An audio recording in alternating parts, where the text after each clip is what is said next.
The council room smelled like cold metal and old power.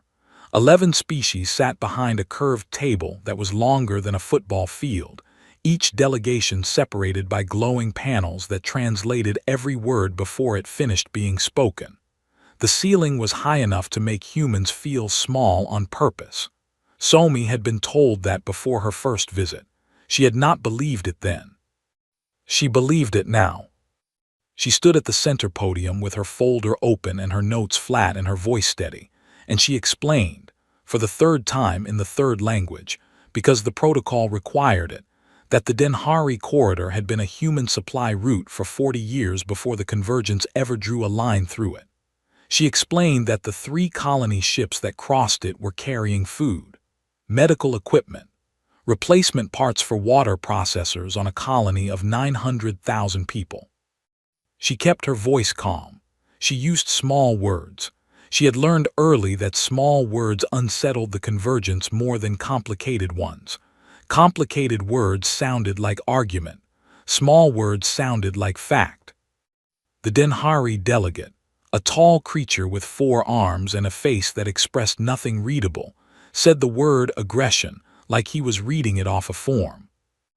The Veth High Speaker did not say anything for a while. He was the oldest living member of the council. 600 years of politics sat in the way he held his head. His skin caught the light and threw it back in colors that had no human names. He waited until Somi finished. He waited a breath longer than necessary. Then he laughed. Not loud, not cruel. It was the quiet, private laugh of a man who had been asked something so far beneath serious consideration that the only honest response was amusement, like a mountain being asked if it was worried about rain. The room did not laugh with him, but no one stopped him either. Somi stood at the podium and did not move. The vote took 4 minutes, 11 votes, no abstentions. The result appeared on the main screen in 12 languages simultaneously. She read the human translation without blinking. 72 hours, full fleet disarmament, colonial autonomy suspended pending review, unconditional submission to convergence governance. She asked because the protocol required her to ask, what would happen if humanity declined? The Veth High Speaker looked at her the way a man looks at a question that does not deserve an answer. He tilted his head slightly, and the light moved across his face, and he said nothing at all. Which was its own kind of answer. Somi closed her folder. She gathered her notes. She straightened the edges against the podium the way her mother had always straightened papers, slow, deliberate, not because it mattered, but because it gave her hands something to do while her face stayed composed. "I'll let them know," she said.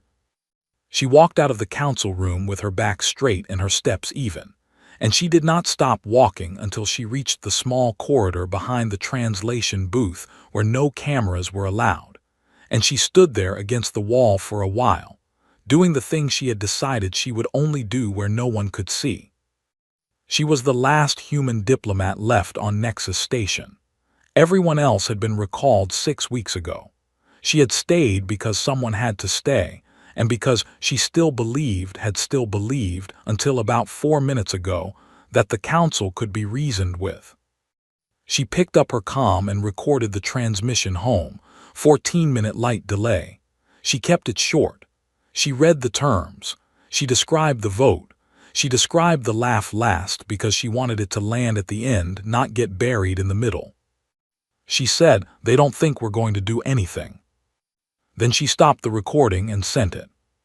President Jion received the transmission in the Sovereign Council chamber on the 14th floor of the Earth Government building in Seoul. She watched it alone. She had asked everyone else to leave before Somi's message came through, because she had known for 3 weeks what the message would contain, and she had wanted the first few moments of it to be private. She watched Somi's face on the screen, composed, careful, professional in the way that people are professional when they are holding something together through will alone. She heard the laugh described. Somi's voice didn't change when she described it. That told Jion more than any change would have. She turned off the screen. General Tihuan was standing at the window with his hands clasped behind his back, looking out at the city below. He was 63 years old and had the posture of a man who had been waiting for a specific moment for a very long time and had simply decided to stay standing until it arrived. "General," Jion said. He didn't turn around. "Already done," he said. She looked at him for a moment. Outside, the city moved the way cities always move, unaware, ordinary, full of people buying groceries and arguing about small things and making plans for next week. "How long?" she asked. "Fleet will be fully activated in 18 hours, Tihuan said. "Yunji's team ran the final checks yesterday. Everything is green. And the Convergence has no idea. They know what we showed them." He turned from the window then. His face was not angry. It was something quieter than anger and harder to name. 12,000 ships on the registry, 4 billion people on record, a species that follows rules and files claims and shows up to council meetings with folders. Jion looked at the blank screen where Somi's face had been. "She believed it would work," she said. "The diplomacy." "I know. She's going to carry that." Tihuan nodded once. People who try the right thing first always carry it when it doesn't work. Doesn't mean she was wrong to try. Jion was quiet for a moment. The city hummed below. Somewhere out past the solar system's edge, in an asteroid belt that did not appear on any convergence survey, in docking bays carved from rock by 3 generations of engineers who had kept the same secret their entire lives, 500,000 ships sat cold and dark and ready. They had been building since before Jion was born. Her grandmother had signed the first budget allocation. Her mother had watched the first hull plate welded. She had walked the inspection line herself 6 months ago, and she had run her hand along the side of hull 1 and felt the 200 years of patience in the metal under her palm. "You only get one surprise," her grandmother had said. "Make it count." Jion picked up the command line and opened the channel that did not officially exist. "This is Sovereign Jion," she said. "Authorization code Delta Stillwater, wake them up." She set the comm down. She stood at the window beside Tihuan and looked out at the ordinary city and thought about Somi standing in that room with her folder, asking a question the Veth High speaker hadn't thought was worth answering. Somewhere in the dark, past the edge of everything the galaxy thought it knew about humanity, 500,000 engines began to warm. The Convergence fleet arrived above Aerodani Prime at 3 in the morning, local time. 4,000 ships. They dropped out of fold space in a pattern that covered the sky from horizon to horizon, and the gravitational disturbance of their arrival shook windows across the northern hemisphere and woke up every sensor array within 6 light minutes. It was a show of force designed to communicate one specific thing before a single shot was fired. "Do not make this harder than it needs to be." General Tihuan was in the command center on the colony's 2nd level, eating a bowl of rice porridge when the alert came through. He looked at the sensor board. He looked at the numbers. 4,000 convergence vessels sitting above a colony of 900 million people. His own registered defense fleet, 340 ships, blinking on the lower half of the same screen like a footnote to someone else's paragraph. He finished the porridge. He rinsed the bowl.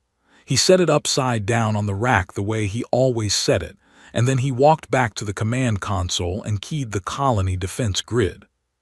His second officer, a young woman named Hien who had been running defense simulations for 2 years, and who now looked at the sensor board with the specific stillness of someone doing very hard arithmetic in their head, turned to him and said, "Sir, numbers." "I know the numbers," Tihuan said. "We can't." "I know what we can't do," he said. He pulled up the evacuation grid on the secondary screen. Civilian transport ships, corridors, timing. How long does the colony need? Hien looked at the evacuation model. 8 hours. Maybe 840 if the southern districts don't move fast. T-Win looked at his 340 ships. He pulled up the fleet channel. All defense units, this is T-Win. Form line, Corridor 7 Alpha. You know the position, move now. He did not explain why. His pilots knew why. They had trained for this exact shape of problem, not how to win it, but how to hold it long enough for the math to change. The convergence commander, watching from his flagship above, could not understand what he was seeing. His name was Valkyrie, and he had run 47 planetary pacification operations across 30 years of service. He knew what a desperate defense looked like. He knew what a panicked fleet looked like. He knew what a species that understood it was losing looked like. What he was watching was none of those things.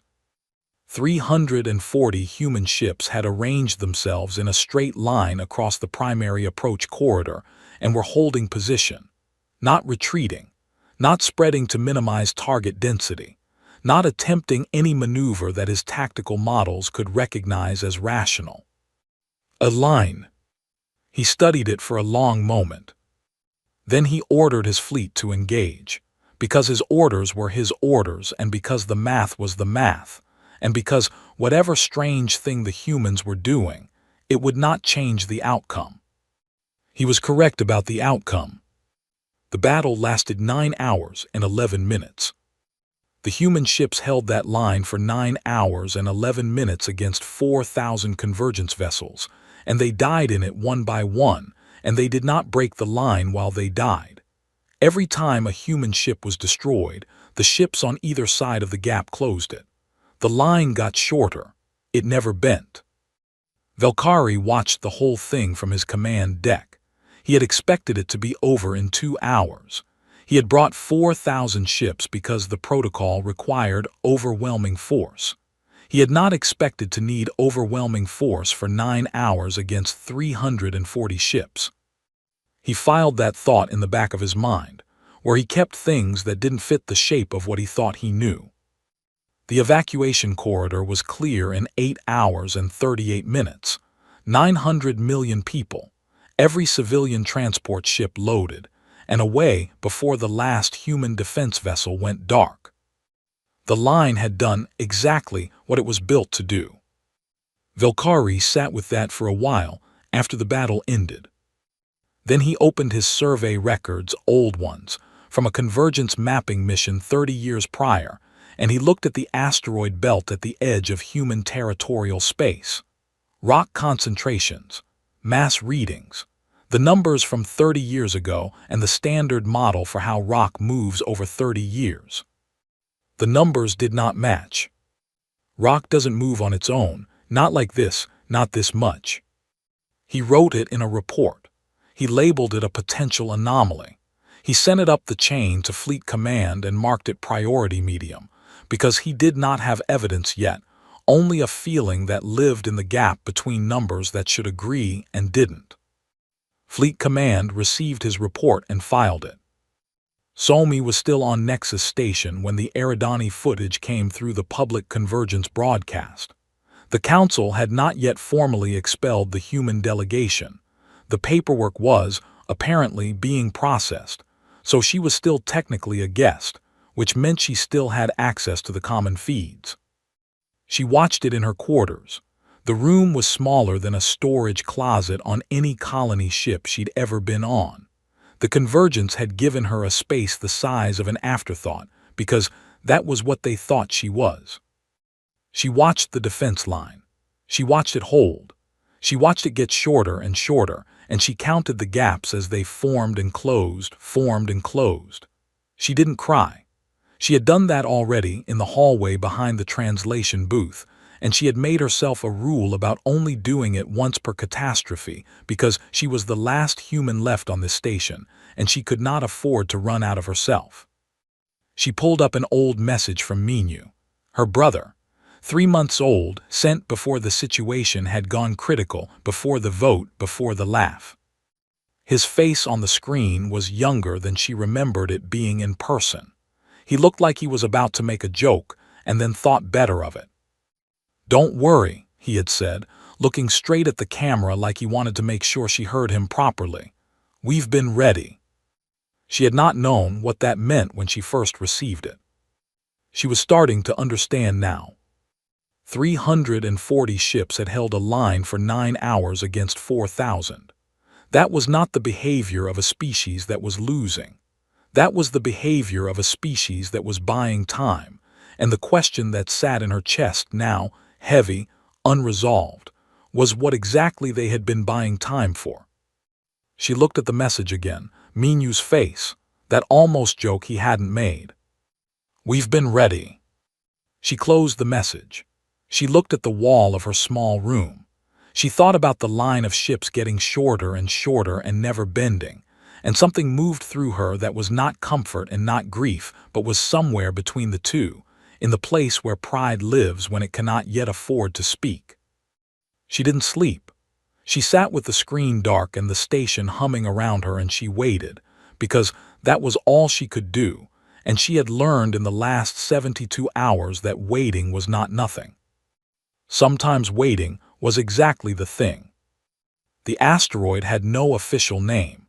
It did not appear on any convergence survey. It did not appear on any human public registry either, because the people who knew about it had spent 200 years making sure it would not appear anywhere, on anything, under any circumstances, until the moment they chose otherwise. Inside it, carved into the rock by machines, and then by hands, and then by better machines built by better hands, was the largest shipyard in human history. Engineer Yunji had not seen sunlight in 26 months. She didn't particularly miss it.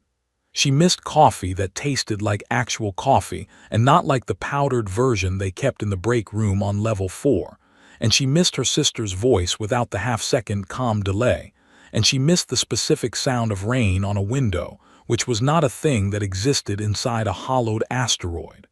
But sunlight she could live without. She had work.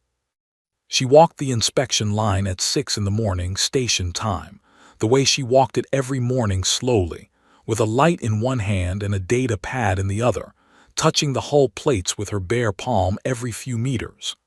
Not because she needed to. Because her mother had done it, and her mother's mother had done it before that, and it was the kind of habit that lived in the body and not the brain. Her grandmother had surveyed this asteroid when Yunji was 2 years old. Her mother had overseen the first propulsion array installation when Yunji was 14. Yunji had taken over as lead architect at 31, after her mother retired, and she had spent the next 10 years finishing what 3 generations of her family had started. 500,000 ships. She did not name them. She had thought about it early on, giving each one a name, a registration word, something human to put on all that metal, and she had decided against it. You name things you plan to keep. These ships were built to go somewhere and do something, and the doing of it would cost some of them, and she did not want to have named the ones that didn't come back. So they had numbers, hull numbers, clean and cold and honest. She stopped at hull 112 and ran her light along the secondary plate seam. Clean. She moved on.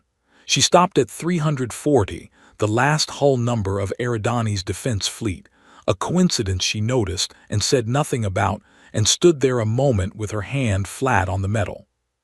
Then she moved on. The final check took 4 hours. She did it herself, the last section, because she always did the last section herself. Her team had done the rest, and they were good, the best humans alive at this specific thing, but the last section was hers. When she finished, she stood at the far end of the docking bay and looked back at the rows of ships stretching into the dark. The bay was so large that the ships at the far end were just shapes, suggestions of ships, metal vanishing into shadow. 200 years, 3 generations, one secret held by thousands of people across a dozen stations and 4 asteroid belts, never leaked, never sold, never spoken about in the wrong room. She thought about that for a moment, the sheer human effort of keeping a secret that large. How many people had gone to their graves without ever telling anyone? How much discipline and love and anger and hope had gone into the silence. She keyed her calm. "Stillwater is green," she said. "All 500,000. Ready for ignition on your word." President Gion's voice came back after a 14-second delay. "Wake them up." Yoonji closed the comm. She looked at the ships one more time. Then she walked to the ignition panel at the bay control station, which was the size of a wall and had been built to do exactly one thing, and she entered her authorization code and pressed the sequence. The reactors started coming online. Not all at once. One by one in sections, spreading through the bay like light spreading through a room. Someone was slowly waking up. The sound of it built from nothing to a low hum to something that she felt in her back teeth and her breastbone and the soles of her feet. She stood in it and let it happen.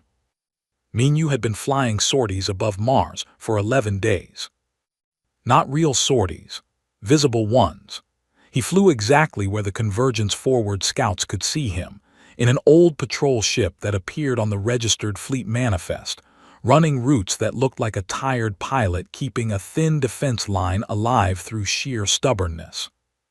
He was very good at looking tired. He was, in fact, actually tired, which helped.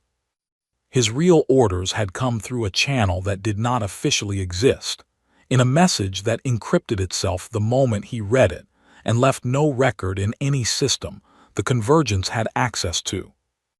Report to Stillwater, Vanguard 7 Strike Wing 1, 6 hours. He had read it twice. He had looked out the viewport at Mars, red and quiet, and very far from anywhere anything important was happening, which was the point, and he had sat with the message for a long moment. He was 24 years old. He had been flying since he was 19.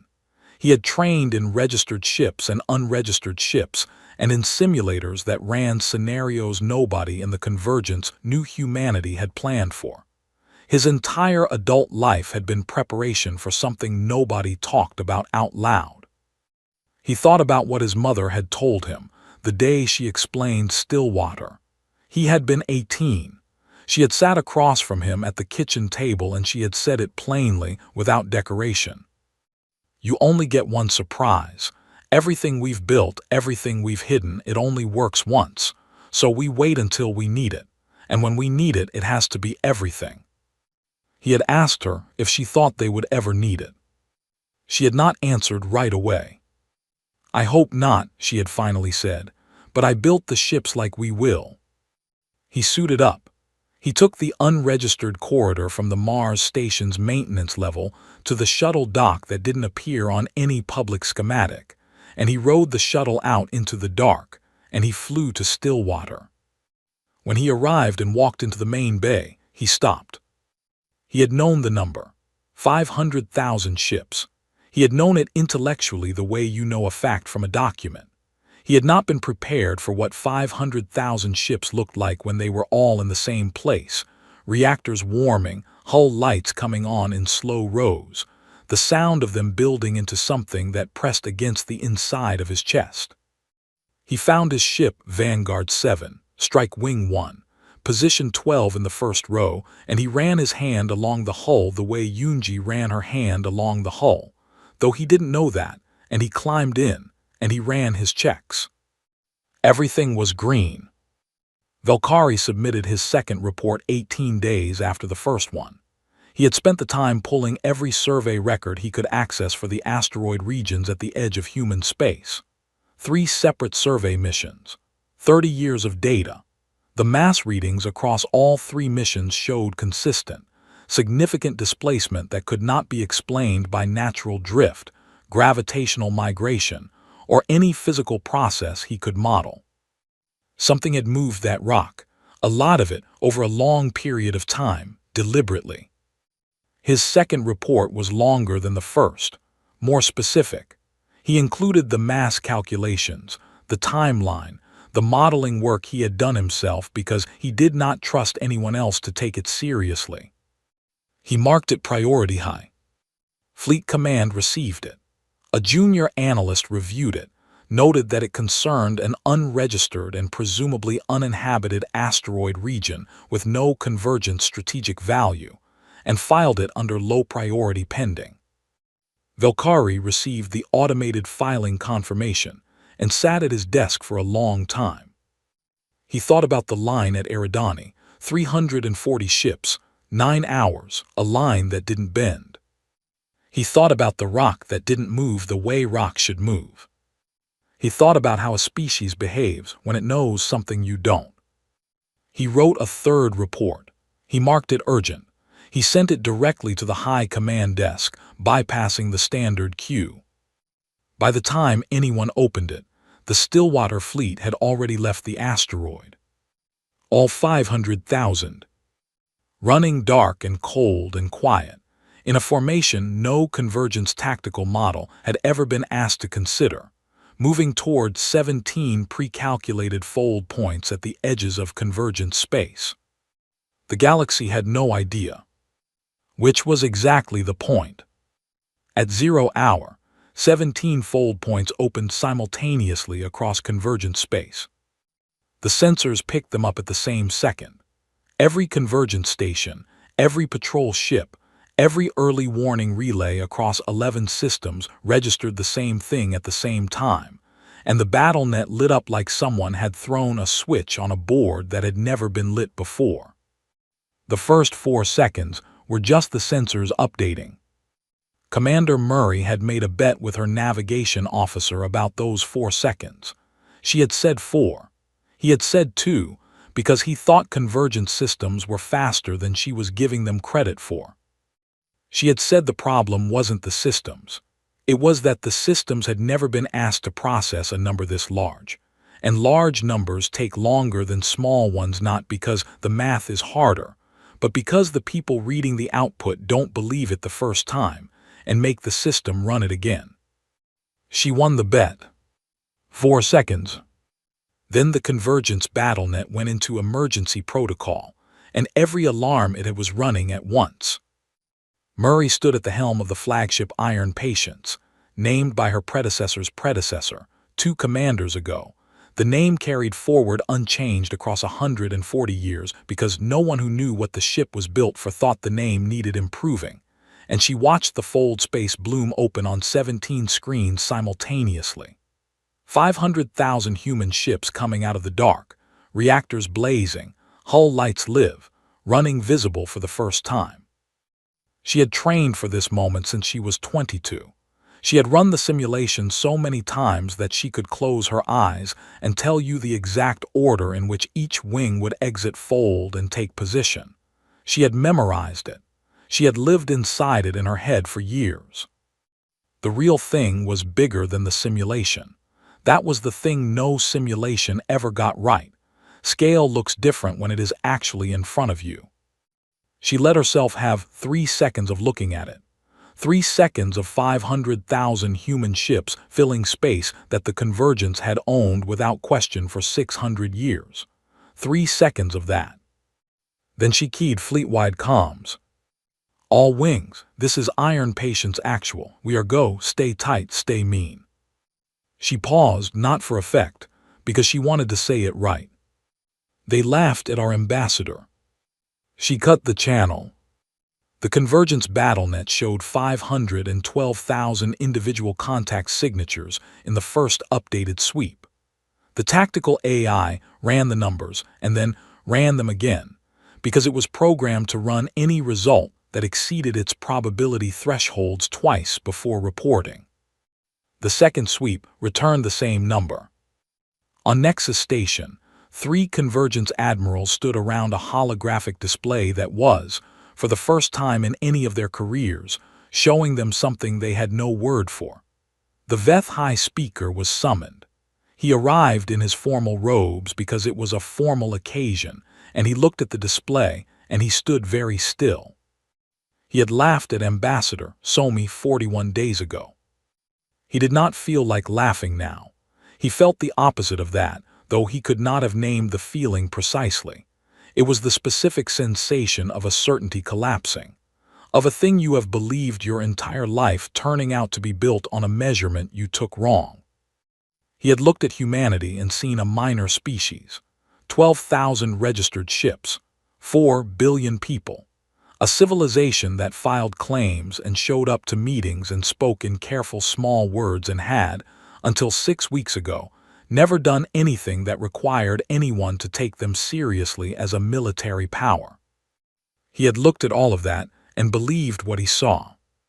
The display in front of him was telling him what he had actually been looking at. A costume worn perfectly for a very long time. Valkyrie was in his office on the Vega command station when the alarm went off. He had been there because he could not sleep, and he could not sleep because the numbers from his third report kept arranging themselves in his head in ways that made him feel cold.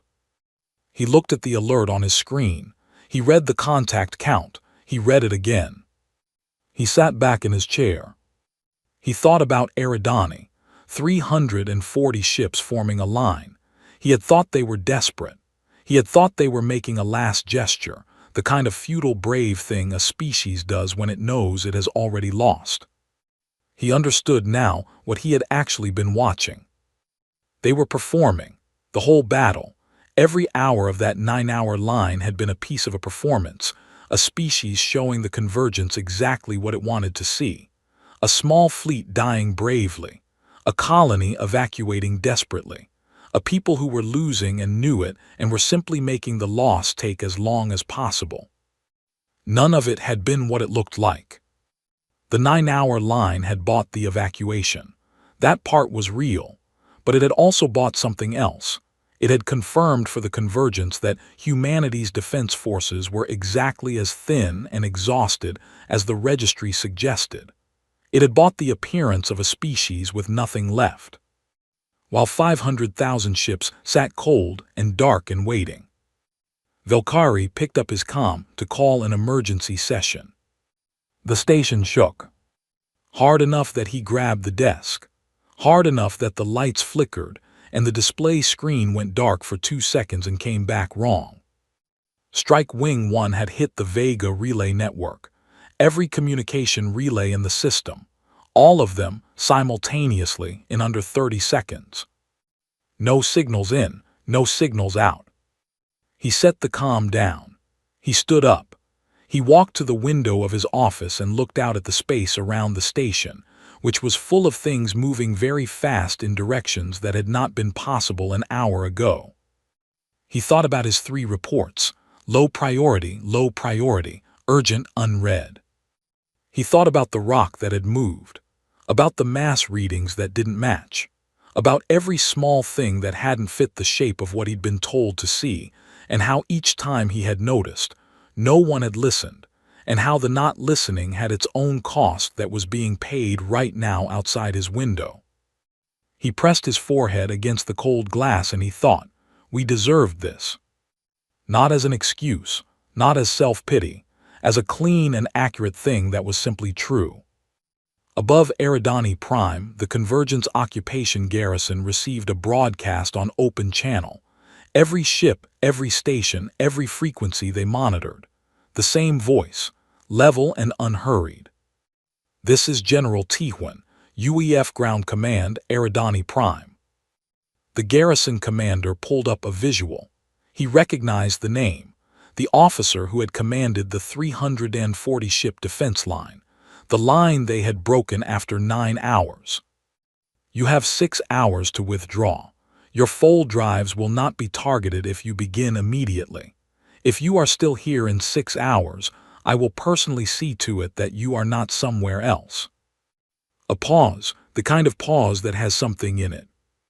We held that line for 9 hours. We have the patience for 6. The garrison commander looked at his sensor board.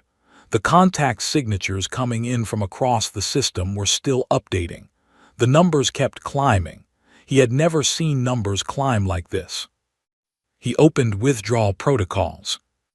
Minyu had trained his whole life for this day, and the thing that surprised him about it was how quiet he felt inside. He had expected something louder, more feeling, More of whatever emotion goes with being 24 years old and flying at the tip of the largest human fleet ever assembled toward the corridor that had started a war. He had expected it to feel enormous. It felt precise. Small even in the way that things feel small when you stop thinking about them in general and start doing the specific steps. Check wing, 17 ships, all present, all green. He had grown up watching his mother work. She built propulsion arrays for the Stillwater fleet, long shifts in the asteroid, coming home with machine oil on her hands and a look on her face that he had understood before he had words for it. The look of a person who is building something that matters toward a purpose they hope never arrives. She had told him once, "You only get one surprise, everything else is preparation." He had asked if she was scared. She had thought about it honestly, the way she always thought about questions honestly. "I was scared it would happen," she had said. "Now I'm scared it's happening and we won't hold together. Those are different things." He understood that now. Out here in the cockpit in the formation, flying toward the corridor, he was not scared that it was happening. He was only scared of whether he would hold together inside it. His wing crossed the corridor boundary. He held together. He checked his wing again on the other side. 17 ships, all present.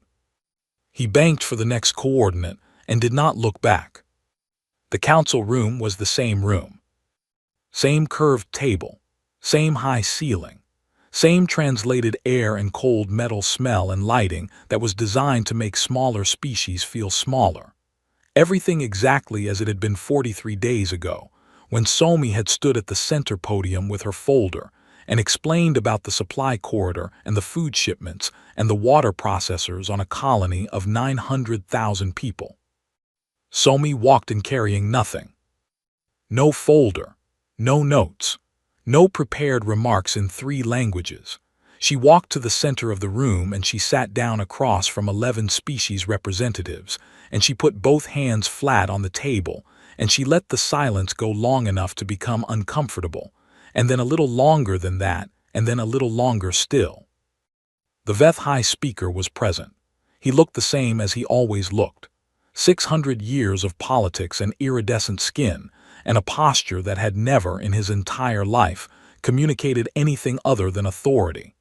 But there was something different about how he was sitting, something she would not have been able to name if asked, something she just felt, in the way you feel the temperature of a room before you consciously register it.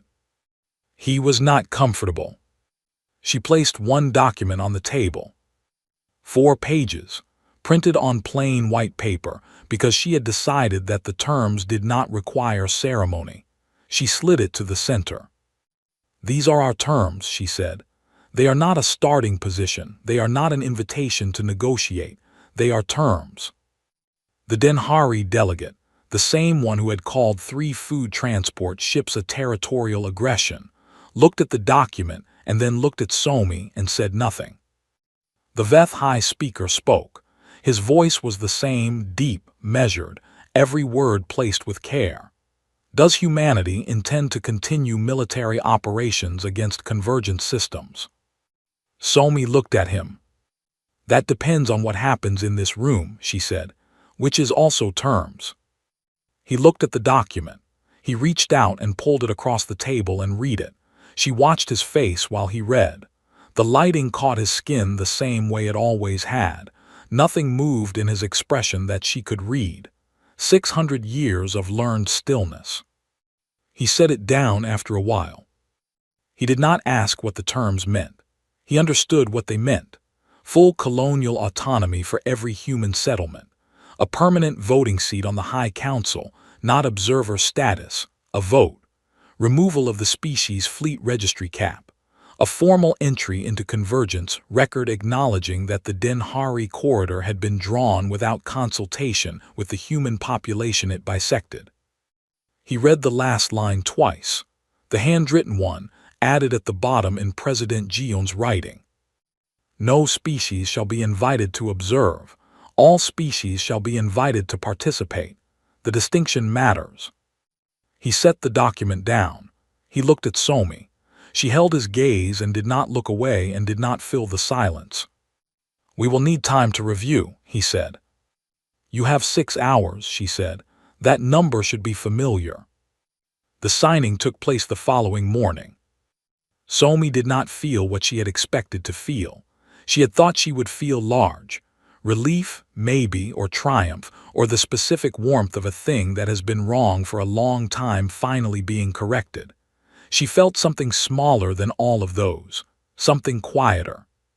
She felt the weight of the 43 days between the 2 times she had sat in this room, the line at Aerodani, the 9 hours. The 340 ships that held until there was nothing left of them to hold. The families on colony transports who had gotten out with 8 minutes to spare because of the math behind that line. She felt all of that, and it didn't feel like victory. It felt like the cost of a thing that should have been free. She signed her name where it was required. She stood up. She walked out. Engineer Yunji walked the inspection line for the last time when the fleet came home. Not all at once. They came back in wings and squadrons over 3 weeks, dock bay by dock bay, the asteroid filling back up with the same ships that had left it. She walked each section as it returned.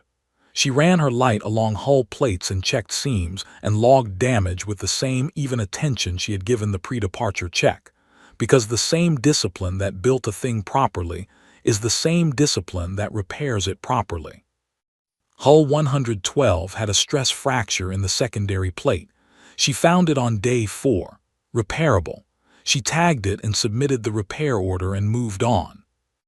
Her assistant caught up with her on day 9, halfway down a row of strike wing vessels. The young man had been working Stillwater for 3 years and still had the look of someone who had not fully adjusted to the scale of the place. "Are you relieved," he asked, "now that they're back?" She thought about it. She gave it honest attention, the way she gave technical problems honest attention, not settling for the first answer that came to mind. "Ask me when the last one's back," she said. The last ship docked on day 21. She stood in the bay afterward, all 500,000 berths full, the hum of cooling reactors, the smell of metal and recycled air. She stood there for a while. She thought about her grandmother, who had surveyed this asteroid and seen what it could become, who had stood in a space that was just rock then, empty rock, and decided what to fill it with. She thought about her mother, who had installed the first propulsion array in a bay that smelled like raw stone and machine oil. She thought about the 3 generations of people who had known the secret and kept it, who had built in the dark and said nothing, who had loved their families and lived their lives, and carried this one enormous quiet thing their whole lives without putting it down. She went to get coffee, the powdered kind, because that was all they had. She drank it standing up, looking at nothing in particular, and she thought, "It's done. The thing we built it for, it's done." She was not sure what she felt about that. She finished the coffee. She went back to work. Admiral Junho read the names. He had been reading since the fleet returned to formation. 1,247 ships lost in action. He had the registration numbers. He had the crew rosters. He read every name on every roster for every ship, alone in his office on iron patience, starting from the first day and reading at the pace of someone who is not reading fast, because the point is not to get to the end. The point is to count. He had decided long ago that someone should be the one who counts, who does not let the numbers be just numbers, who keeps the names from disappearing into the size of the thing that needed doing. He did not know most of the people on the rosters. He would not have recognized most of them if they had passed him on the station. But he knew their names now. He knew the names the way you know the shape of a room you've spent time in, not intellectually, but in the body, in the part of you that keeps information below the level of thought. He read the list for 11 days. When he finished, he closed the file. He sat at his desk. He looked at the wall in front of him, which had a small photo pinned to it, his daughter at age 7, holding a model of iron patience that she had built out of cardboard and tape, the hull markings written in purple crayon because she had run out of black. He thought about the 1,247 ships, about the 9-hour line at Aerodani, about what it meant for a species to spend 200 years building a surprise it hoped it would never need, about how hope and preparation are not the same thing, and how the people who built Stillwater had understood that, and how that understanding had cost them in ways that would never appear in any formal record. He pulled out a piece of paper. He wrote a note to his daughter. He told her that he was coming home. He told her the thing was done. He told her that she should keep the model of the ship if she still had it because it was worth keeping. He did not tell her everything he was thinking. Some of it he did not have words for. Some of it he had words for, but they were not words for a letter to a 7-year-old. He sent it anyway. Minyu met Somi on the landing deck of Nexus Station on the day she was formally released from her posting. She came down the ramp of the diplomatic shuttle, and he was standing on the deck in his flight jacket with his hands in his pockets, and they looked at each other for a moment the way siblings look at each other after something large, reading each other for damage, checking the parts that don't show on the outside. He looked okay, she looked okay. The definitions of okay had changed somewhat. They hugged. She said into his shoulder, "You told me not to worry." "I was right," he said. She pulled back and looked at him. There was an expression on her face that did not have a clean name, something built from relief and residue and the complicated thing that lives between being correct about something and wishing you hadn't been. "Don't do that again," she said. He didn't answer, which was not silence. It was its own kind of answer, the kind that acknowledges there is no good answer and chooses honesty over comfort. She looked at him for another moment. Then she picked up her bag, and they walked off the deck together, and neither of them said anything for a while, and the quiet between them was not empty.